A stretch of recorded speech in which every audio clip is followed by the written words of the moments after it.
see right now we're getting heavy rain right now from passing convective showers that just came in off the ocean. There was some lightning out of this over Kennedy Airport, but the shower has weakened substantially as it was coming over our area. Oh, never mind, I just saw lightning. According to the radar, it's weakening.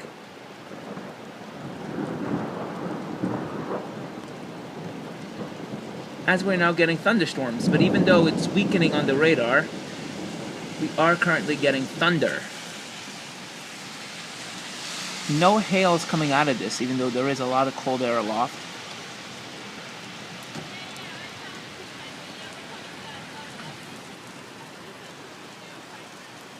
If you look closely, you can see what looks like white, huge fat white drops coming out.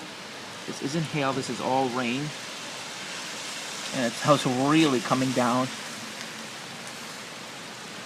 We currently are getting thunderstorms.